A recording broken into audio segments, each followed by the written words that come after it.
L'Associació de Veïns Camí Vell de Peníscola ha contestat al regidor d'Urbanisme Romualdo Forner respecte al tema de l'exposició pública del nou Pla General d'Ordenació Urbana. En aquest sentit, el president de l'associació, Ezequiel Llorach, ha incidit en el fet que centenars de veïns es van quedar sense poder presentar les seues al·legacions a causa del tancament del registre d'entrada, malgrat estar esperant torn a les portes del consistori.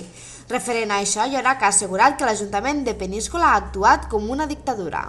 Centenars de ciutadans de Peníscola se van quedar sense el dret a poder al·legar en aquest pla general.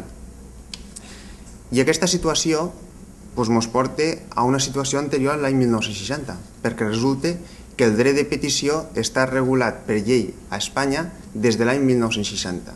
És a dir, a Peníscola s'ha negat el dret a al·legar als ciutadans, un dret que inclús baix la dictadura del general Franco estava replegat a la llei.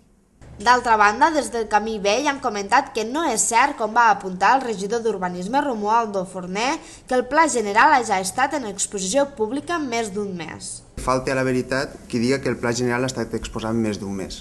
A aquest respecte se poden dir moltes coses, com que el Pla General ha estat exposat 3 anys en realitat, perquè el document que es va exposar l'any 2005 és lamentablement molt paregut al que s'ha exposat l'any 2008.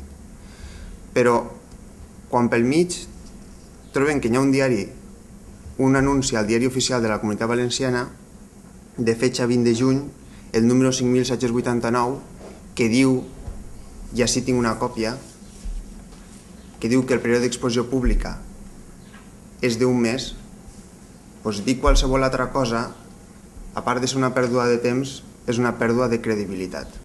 Camí Vell també ha indicat que no entén el comportament del PP a l'hora de presentar al·legacions al pla i consideren que aquest comportament no és seriós ni coherent.